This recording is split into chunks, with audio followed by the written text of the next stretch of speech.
नमस्कार जोहार। ही चलते हैं झारखंड की ताज़ा खबरों की ओर, लेकिन उससे पहले अगर आपने अभी तक इस चैनल को सब्सक्राइब नहीं किया तो कर लें, जिससे कि आपको झारखंड की ताज़ा खबर रोजाना मिलती रहे। पहली और बड़ी खबर, झारखंड के 6 से लेकर 12 साल के 43 लाख बच्चों को लगेगा वैक्सीन। झारखंड में 6 से 12 साल तक के बच्चों को कोरोना के खिलाफ टीकाकरण किया जाएगा। Drug controller general of India DCGI ने 5 से 12 साल तक के बच्चों को टीका की आपातकाल अनुमति दिए जाने के बाद स्वास्थ्य विभाग इस श्रेणी में आने वाले बच्चों का आंकड़ा जुटाने में लग गया है। बच्चों का आंकड़ा शिक्षा विभाग से जुटाया जाएगा, क्योंकि इस आयु वर्ग के बच्चे सरकारी या निजी स्कूल में पढ़ाई करते हैं। अगली खबर, झारखंड में बिजली काटने का भय दिखाकर साइबर फ्रॉड कर रहे ठगी। एक तरफ भीषण गर्मी की आफत और दूसरी ओर साइबर फ्रॉड का जाल। झारखंड में साइबर फ्रॉड गर्मी में बिजली की किल्लत से छटपटा रहे लोगों को अपना शिकार बना रहे। जमशेदपुर में बिजली काट देने की धमकी देकर कई लोगों को निशाना बनाया गया है। उन लोगों के खाते से रकम उड़ा ली गई।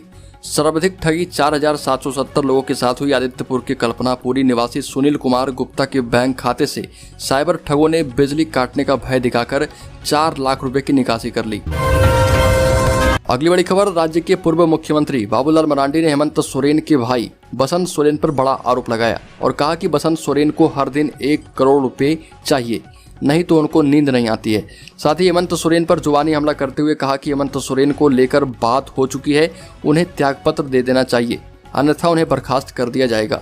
राज्य में बिजली संकट, पानी संकट और नौकरी संकट से त्रस्त जनता अब इस सरकार को नहीं झेल पाएगी। जब सरकार मूलभूत सुविधा भी उपलब्ध नहीं करवा पाएगी तो इस सरकार को सत्ता में रहने का कोई हक भी नहीं है। अगली खबर, झारखंड पंचायत चुनाव का विरोध हुआ शुरू। झारखंड पंचायत चुनाव को रद्द करने की मांग भारतीय टाना भगत संघ के तत्वाधान में किया गया है। टाना भगत संघ के द्वारा 5वीं अनुसूची का हवाला देते हुए झारखंड पंचायत चुनाव रद्द करने की मांग की गई और उनका कहना है कि 5वीं अनुसूची के अनुसार जिले में शासन व्यवस्था पर नियंत्रण जनजातियों आदिवासियों के हाथ में होनी चाहिए। अगली खबर, झारखंड में सियासी भूचाल चरम पर है। एक तरफ झारखंड के स्वास्थ्य मंत्री बन्ना गुप्ता के खिलाफ सरयू राय ने मोर्चा खोल रखा है, वहीं दूसरी तरफ भाजपा के नेता खदान आवंटन के मामले को लेकर सीएम हेमंत सोरेन पर हमलावर हैं। राज्य के पूर्व मुख्यमंत्री रघुवर दास ने आरोप लगाया है कि सीएम हेमंत सोरेन अपनी पत्नी के नाम पर कई कंपनियां नाम करवा दी है। राज्य के पूर्व मुख्यमंत्री रघुवर दास ने इस मौके पर कहा कि सीएम हेमंत सोरेन की पत्नी कल्पना सोरेन के नाम पर रांची के चान्हो स्थित बरहे औद्योगिक क्षेत्र में 11 एकड़ भूमि गलत तरीके से आवंटित की गई है। मुख्यमंत्री हेमंत सोरेन उद्योग विभाग के भी मंत्री हैं, ऐसे में यह भ्रष्टाचार का मामला बनता है। मुख्यमंत्री को इस पर सफाई देनी चाहिए, आखिर क्यों उन्होंने अपनी पत्नी के नाम पर इतनी सारी कंपनियां करवा ली है। अगली बड़ी खबर, अप्रैल के अंतिम सप्ताह तक प्राथमिक शिक्षक नियुक्ति पूरी होने की संभावना है। राज्य में जेटेट के पूर्व प्राथमिक एवं मध्य विद्यालयों में शिक्षक नियुक्ति की प्रक्रिया कभी भी शुरू की जा सकती है। प्राथमिक शिक्षक नियुक्ति रूलबुक को कार्मिक विभाग ने हरी झंडी दे दी है। इस माह के अंत तक हुई कैबिनेट बैठक में इसे रखा जाएगा, जहां स्वीकृति दी जाएगी। इसके बाद नियुक्ति प्रक्रिया शुरू होगी। लगभग 60,000 प्राथमिक शिक्षकों की नियुक्ति होगी, इसमें पारा शिक्षक भी शामिल हो पाएंगे। 2016 में हुई पात्रता परीक्षा में शामिल 52,000 अभ्यर्थियों को इसमें मौका मिलेगा। इसमें डायरेक्ट बहाली होगी या फिर कोई नई प्रक्रिया होगी, इसके बारे में अभी स्थिति स्पष्ट नहीं है। अगली खबर, राज्य में पंचायत चुनाव को लेकर सुप्रीम कोर्ट में जो याचिका दाखिल की गई थी उसकी सुनवाई अब 4 मई को होगी। झारखंड पंचायत चुनाव में ओबीसी आरक्षण की मांग को लेकर सुप्रीम कोर्ट में सुनवाई हुई। अदालत ने कहा कि अब मामले की सुनवाई अगले 4 मई को होगी। 3 जजों की बेंच इस मामले की सुनवाई कर रही है। अगले 4 मई को ही पता हो पाएगा कि ओबीसी को आरक्षण इस पंचायत चुनाव में मिलेगा या फिर नहीं। अगली खबर, झारखंड में बढ़ती गर्मी के साथ ही बिजली की आंख मिचौली भी बढ़ गई। आंकड़े की माने तो पूरे राज्य में अलग अलग इलाकों में 3.7 से लेकर 8.7% तक बिजली कटौती की जा रही है। बढ़ती गर्मी के साथ कटती बिजली पर विपक्ष सरकार को घेरने में जुटी है। झारखंड में स्थापित पावर प्लांटों से कुल क्षमता प्रतिदिन 4,826 मेगावाट बिजली उत्पादन करने की है, लेकिन फिलहाल रोजाना 4,246 मेगावाट बिजली उत्पादन ही हो पा रहे हैं। अगली खबर, अब भारत में 6 से 12 साल के बच्चों को भी लगेगी कोरोना वैक्सीन। कोवैक्सीन के इमरजेंसी यूज की मंजूरी भी मिली है। भारत के औषधि महानियंत्रक DCGI ने 6 से 12 साल के बच्चों के लिए भारत बायोटेक के कोवैक्सीन को इमरजेंसी यूज की मंजूरी दी है। इसके अलावा DCGI ने 12 से ज्यादा उम्र के बच्चों के लिए जायडस कैडिला की जाइकोव डी वैक्सीन को भी इमरजेंसी यूज की मंजूरी दी है, जिसके 2 डोज लगाए जाएंगे। यह फैसला drug controller general of India की सब्जेक्ट एक्सपर्ट कमेटी की मीटिंग के बाद आया है। अगली खबर, झारखंड के राज्यपाल ने कहा कि सीएम पर लगे भ्रष्टाचार को लेकर माइनिंग लीज का मामला चुनाव आयोग को भेजा है, ओपिनियन मिलते ही बड़ा फैसला लूंगा। झारखंड की राजनीति उफान पर है। प्रदेश के सीएम हेमंत सोरेन पर पद पर रहते हुए खुद के नाम से माइनिंग लीज लेने का आरोप भी है। पूर्व सीएम रघुवर दास ने राजभवन को इस मामले से अवगत कराया, जिसके बाद राजभवन ने पूरे मामले पर चुनाव आयोग का मत मांग लिया है। अगली खबर, झारखंड के सरकारी स्कूलों में इस बार 17 दिन की गर्मी की छुट्टी मिलेगी और शिक्षकों को 15 दिनों का अवकाश मिलेगा। स्कूली शिक्षा एवं साक्षरता विभाग ने जिलों को भेजे गए पत्र में कहा कि प्राथमिक व मध्य विद्यालय के शिक्षकों को गर्मी की छुट्टी 2 सप्ताह की मिलेगी। गर्मी की छुट्टियां कम करने का शिक्षक संघ ने विरोध किया है। अखिल झारखंड प्राथमिक शिक्षक संघ के प्रदेश महासचिव राममूर्ति ठाकुर, प्रदेश प्रवक्ता नसीम अहमद और झारखंड प्रगतिशील शिक्षक संघ के प्रदेश महासचिव बलजीत सिंह ने इसका विरोध किया है। शिक्षक संघों का कहना है कि शिक्षकों को गर्मी की छुट्टी अर्जित अवकाश के बदले दी जाती है, ऐसे में गर्मी की छुट्टी राज्य सरकार कम नहीं करे। अगली खबर, दुनिया भर में कोरोना संक्रमण लगातार बढ़ने की खबर आ रही, मौत भी लगातार भारत में बढ़ चुका है। इस बीच झारखंड में स्कूलों को कोरोना प्रोटोकॉल का कड़ाई से पालन करने का एक बार फिर से निर्देश दिया गया है। स्कूलों में प्रार्थना सभा या किसी भी तरह के सांस्कृतिक समारोह पर अगले आदेश तक जो रोक लगाई गई थी, उसे कुछ स्कूल वाले पालन नहीं कर रहे।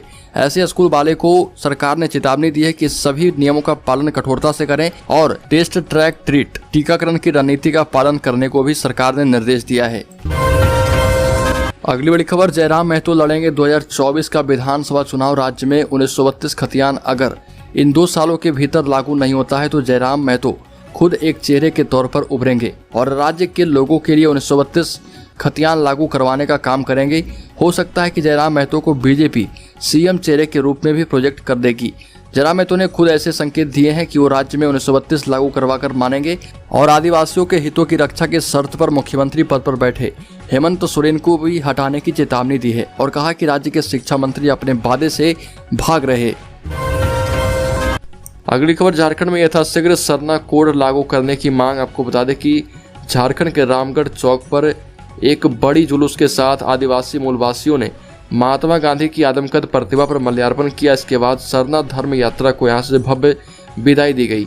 मौके पर यात्रा के नेतृत्व कर रहे केंद्रीय आदिवासी सरना प्रार्थना सभा जय सरना ट्रस्ट के केंद्रीय सचिव किरण मुंडा ने कहा कि झारखंड में आदिवासियों को प्रथम प्राथमिकता देना होगा। हेमंत सरकार यथाशीघ्र सरना कोड झारखंड में लागू करे। मौके पर कई समाजसेवी भी उपस्थित थे। अगली बड़ी खबर, अब झारखंड के 1932 खतियान के आंदोलनकारी पंचायत चुनाव में लेंगे हिस्सा। अभी सभी उम्मीदवार इस वक्त 1932 खतियान लागू करो के नारे के साथ चुनाव की तैयारी में लग चुके हैं। सबसे महत्वपूर्ण बात यह है कि भाषाई अतिक्रमण में जो आंदोलनकारी जुड़े हुए थे यह भी इस चुनाव में हिस्सा ले रहे। सभी का मानना है कि 1932 को लागू करने के लिए निचली स्तर से मजबूत होना जरूरी होगा। पंचायत चुनाव के बाद आगामी विधानसभा चुनाव के पहले खतियान आधारित स्थानीय नीति, खतियान आधारित विस्थापन नीति, खतियान आधारित उद्योग नीति को लागू कर दिया जाएगा। अगली खबर, केंद्र सरकार केंद्रीय तथा राज्य कर्मचारियों को पुरानी पेंशन योजना का लाभ देने के बारे में सोच रही है। केंद्रीय कर्मचारियों और राज्य कर्मचारियों के लिए फिर से गुड न्यूज मिल सकता है। दरअसल केंद्रीय कर्मचारियों तथा राज्य कर्मचारियों को पुरानी पेंशन योजना का फायदा मिलने वाला है। सरकार इसके लिए योजना बनाने पर काम कर रही है। केंद्रीय कर्मचारी तथा राज्य कर्मचारी के लिए जरूरी खबर, कर्मचारियों को फिर से खुशखबरी मिल सकती है। सरकार कर्मचारियों को पुरानी पेंशन योजना का फायदा दे सकती है। दरअसल केंद्रीय कर्मचारी तथा राज्य कर्मचारी लंबे समय से सरकार से पुराने पेंशन स्कीम को बहाल करने की मांग कर रहे। अगली खबर, झारखंड में Jharkhand central ground water board ने भूजल स्तर को मेंटेन रखने के लिए मास्टर प्लान तैयार किया है। इसको लेकर ग्राउंड वाटर को आर्टिफिशियल रिचार्ज करने का सुझाव दिया गया है। मास्टर प्लान के अनुसार झारखंड का कुल क्षेत्रफल 79,710 वर्ग किलोमीटर है। इसमें से 28,748 वर्ग किलोमीटर क्षेत्र में भूजल स्तर को मेंटेन रखने के लिए आर्टिफिशियल रिचार्ज करने का सुझाव सेंट्रल ग्राउंड वाटर बोर्ड ने दिया है। अगली खबर, झारखंड में 2 साल से नहीं मिली झारखंड के बच्चों को साइकिल। आपको बता दें कि राज्य में कक्षा 8 में पढ़ने वाले SC, ST, OBC और अल्पसंख्यक छात्रों को साइकिल देने का प्रावधान है। वर्ष 2020 में कोविड-19 संक्रमण के कारण करीब 3 लाख बच्चों को साइकिल खरीदने की राशि उसके बैंक खाते में DBT नहीं दी गई। अब सरकार ने फैसला किया है कि अब सभी बच्चों को सीधे खाते में साइकिल के पैसे दिए जाएंगे। अगली खबर, झारखंड में कोरोना से होने लगी मरीजों की मौत। झारखंड में फिर से कोरोना से मौत का सिलसिला शुरू हो चुका है। आपको बता दें कि राज्य में 65 दिनों के बाद धनबाद में एक कोरोना मरीज की मौत हो गई। इसके साथ ही राज्य में कोरोना से मरने वाले मरीजों की संख्या अब तक 5316 पहुंच गई है। अगली खबर, जनजातीय मामलों के केंद्रीय मंत्री अर्जुन मुंडा ने झारखंड के मुख्यमंत्री हेमंत सोरेन को पत्र लिखकर राजधानी रांची के सिमरटोली में सरना पूजा स्थल पर भवन निर्माण के शिलान्यास पर सवाल खड़ा किए और कहा कि अगर आदिवासियों का विकास करना है तो भवन निर्माण नहीं बल्कि उनके जल जंगल जमीन की सुरक्षा करें और उन्हें अच्छे तरीके से विकसित करें। दुर्भाग्यपूर्ण बताया कि झारखंड सरकार आदिवासी पूजा स्थल पर भवन बनाकर आदिवासी संस्कृति को बढ़ावा देने के प्रयास कर रही है, जबकि इसके विपरीत आदिवासी संस्कृति को अगर बचाना है तो सदृश प्रकृति के साथ सद्भाव में रहने की अवधारणा को झारखंड सरकार को बढ़ावा देना चाहिए। अगली खबर, 8वीं 9वीं और 11वीं बोर्ड परीक्षा के लिए जल्द जारी होगा प्रोग्राम। कक्षा 8वीं 9वीं व 11वीं की बोर्ड परीक्षा होगी। राज्य निर्वाचन आयोग ने झारखंड एकेडमिक काउंसिल को परीक्षा लेने की अनुमति दे दी है। इस संबंध में जैक को आयोग का पत्र मिल गया है। आयोग से अनुमति मिलने के साथ ही जैक ने परीक्षा की तैयारियां शुरू कर दी है। तीनों बोर्ड को लेकर 1-2 दिनों में प्रोग्राम भी जारी कर दिया जाएगा। परीक्षा 11 मई से पहले ले ली जाएगी। परीक्षा 3 या 4 मई से शुरू हो सकती है। इस बार कुल 13 लाख परीक्षार्थी परीक्षा में शामिल होंगे।